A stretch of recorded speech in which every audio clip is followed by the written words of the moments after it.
and the killer. Ninka iyo dilaaga. Killer waa dilaa. One day maalin a killer dilaa come u imaaday to a man nin and said wuxuuna ku yiri today is your last day.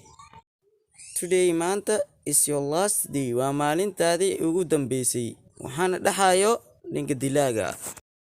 The man ninkii replied wuxuu ugu jawaabay but laakiin I am not ready today. Laakiin maanta diyaar ma ihi. Killer said dilaagii ayaa yiri well hagaag. Today maanta your name magacaaga is the first name waa magaca ugu horeeyay of my list ee liiskayga ee dadka aan dili rabo adiga ugu horeysid. So sidaa darteed get ready diyaar garow. Man said ninkii ayaa yiri but laakiin why don't you take miyaad u qaadanaynin a seat kursi. Sit iyo chair iska mid waaye. And we will drink waxaan cabi lahayn oo kafee aan cabi lahayn before we go intaadan bixin. Killer replied dilaagii ayaa ugu jawaabay okay let's drink now. Aan cabno hadda.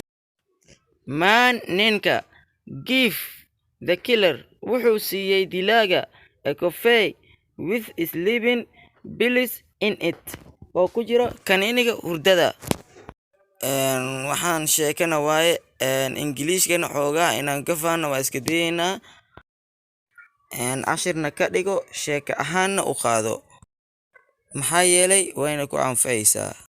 Marka killer finished the coffee markuu dhameeyay kofeega and then kadibna left wuxuu dareemay deep sleep. Hurdo dheer ayuu dareemay maxaa yeelay kaniini hurdada ayaa la siiyey. Then kadib the man ninka took waa baasi take wuxuu soo qaatay the list ayuu soo qaatay oo magacyada ku qoran and removed wuxuuna ku saaray his name magaciisa from the top of the list ee qaybta ugu horeysay ee wuxuu ka saaray magaciisa. And the but wuxuuna dhigay at the bottom qaybta ugu dambeysay of the list ee liiska. When killer woke up markuu soo kacay dilaaga he said wuxuu ku yiri the man ninka nice maadaama you have been so nice to me at infinite.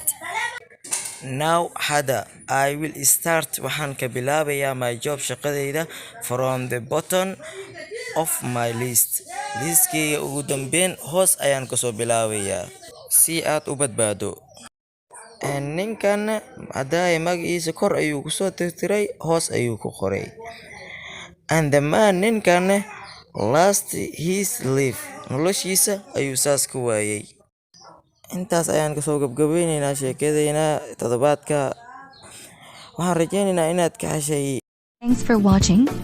If you like this video, please subscribe to our YouTube channel. Thank you.